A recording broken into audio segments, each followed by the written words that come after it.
The secret begins with a simple, dramatic premise. There exists an ancient law that determines everything we get in life, yet it's almost entirely ignored. It's called the law of attraction, the idea that like attracts like. Our thoughts, feelings, and expectations shape our reality. What we think about consistently, we attract into our lives. The book introduces this idea not as a vague spiritual concept but as a practical truth that anyone can harness. Rhonda Byrne frames the story with personal vulnerability. At a low point in her life, grieving and overwhelmed, she stumbles upon The Secret, a collection of wisdom from luminaries, philosophers, and modern-day teachers. As she begins to apply its principles, her life changes. Relationships improve, opportunities emerge, and she begins to sense a deeper alignment between mindset and outcome. What unfolds is not just self-help, but an exploration of how human consciousness interacts with the universe. At the heart of The Secret are key practices. Ask, believe, receive. One must first ask, clearly articulate what you want. Next comes belief, solid, unwavering trust that what you desire is already on its way. Finally, receive, feel as if you already have achieved it and remain open to opportunities. This triad is described as both metaphysical and phenomenologically powerful. Mental clarity combined with emotional resonance opens doors to manifestation. Byrne then weaves in stories from people whose lives transformed by these principles. A woman yearning for a home finds exactly the right place after she visualizes not just the structure, but how it will feel to live there. A man battling illness turns his health around by affirming life, joy, and well-being every morning. Small moments, a job interview, a chance meeting, an unexpected check, are often interpreted as evidence of unseen forces aligning when we hold positive expectations. Despite the metaphysical tone, much of The Secret is grounded in neuroscience and psychology as interpreted through the law of attraction lens. The idea is that our brains are like magnets, constantly receiving from the universe based on energetic frequencies we emit. Byrne links this to the placebo effect, the power of intention shown in healing studies, and the idea that thought creates reality, something quantum physics is sometimes invoked to support. Whether or not readers accept the scientific framing, the underlying claim is that focus matters, and what you dwell on you begin to see more of. One powerful psychological angle Byrne discusses is how gratitude reshapes reality. Gratitude isn't just an attitude, it's a frequency. When we shift from "I don't have enough" to "I'm so grateful for what I do have," we raise our emotional vibration, and according to the book, attract more reasons to be grateful. The daily practice of gratitude journals, morning thank you affirmations, and consciously celebrating small wins becomes a recurring theme. The book also explores how negative emotions, fear, guilt, resentment, work like emotional anchors dragging thoughts down. These states emit low vibrations that purportedly pull more negativity into one's life. But by deliberately shifting to gratitude, love, and joy, even in the midst of difficulty, one can shift the current, even if the external circumstances haven't yet changed.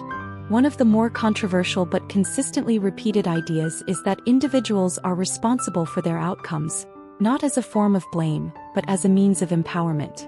If thoughts can attract outcomes, positive or negative, then by adjusting one's thought patterns, one adjusts one's life.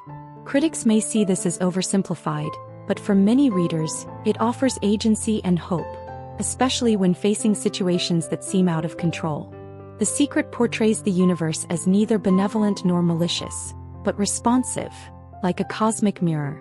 It doesn't judge, it doesn't differentiate. It simply reflects what resides in our inner world. This makes the spiritual practice of meditation and mindfulness central. Quieting the inner critic, clarifying desires, aligning with peace. These are not just spiritual disciplines, but essential inputs to the law of attraction. Byrne also addresses how The Secret applies to every area of life: wealth, health, relationships, purpose. In money, she argues, prosperity begins with believing you deserve abundance. In health, wellness starts with visualizing the body you want, feeling vitality, and dismissing fear-based thinking. Relationships transform when one focuses on love, peace, and gratitude for existing connections rather than dwelling on problems. For purpose, one must sense what feels meaningful and feel the joy of living as if the purpose is already being fulfilled. Interspersed with endorsement quotes and teachings from teachers like Bob Proctor, Joe Vitale, Esther Hicks, the book creates a chorus of voices echoing the same message. Every individual has the power to shape their destiny with focused thought and emotion. Byrne writes as a humble curator. Easy to read, deeply affirming and inviting, but the teachers add gravitas and breadth. One memorable metaphor Byrne shares is that of planting seeds. Little daily thoughts are like seeds dropped into fertile soil. If those seeds are of fear or doubt, they grow weeds. But seeds of confidence, vision and joy can sprout into forests of opportunity. Yet it requires patience and consistency. Planting alone doesn't guarantee growth unless followed by nurture, emotional affirmation, and time. Crucially, The Secret also emphasizes the role of inspired action. It's not about wishful thinking. It's about desire aligned with intuition. Once belief and emotional alignment are in place, the universe responds with ideas, nudges, and opportunities. The reader is taught to treat these signals as guidance, not always logical but worth exploring. A contract arrives, a job opens unexpectedly, a stranger offers help. These are interpreted as signs that the inner alignment is working outwardly. Byrne does not ignore skepticism. In fact, she leans in. Several passages invite the reader to consider how much of modern science, from astrophysics to quantum theory, supports the idea that consciousness precedes matter. She doesn't offer proof so much as suggestion.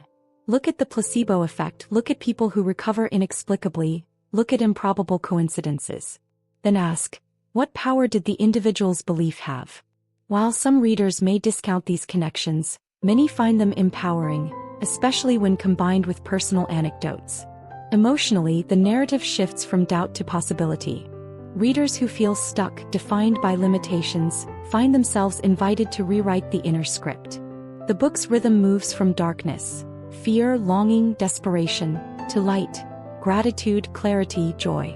By the end, one is encouraged not simply to imagine a better life, but to live in it mentally, emotionally, spiritually so deeply that the outer world begins to respond. One critique often raised, unspoken within the text, is privilege. Those with fewer resources may find visualization alone insufficient without structural support. Byrne may underplay socioeconomic disparities. Yet within the book's own framework, she acknowledges that different starting points require different levels of belief and persistence. A person with fewer means, believing deeply in a future of abundance and acting consistently, is presented as no less worthy or capable of transformation. The emphasis is on inner dynamics, thoughts, feelings, focus, and leaving action steps to the individual's discernment. Another controversial element is the notion that thinking about illness can attract the illness, or that trauma is self-created.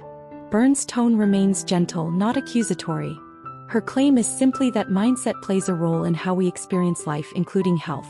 Many readers interpret this as empowering, not a judgment, but an invitation to reclaim agency in difficult circumstances. One of the most uplifting strands is community practice. Byrne invites readers to share their gratitude, declare their intentions publicly, and support one another's visions. When groups unite around shared beliefs, when dozens of people align their thoughts around similar goals, the power of collective focus becomes immense. It's presented as multiplied energy. What one person affirms alone ripples when affirmed by many. As the essays roll forward, Byrne reflects on her own life. Relationships restored, challenges overcome, goals manifested. She doesn't claim everything turned perfect.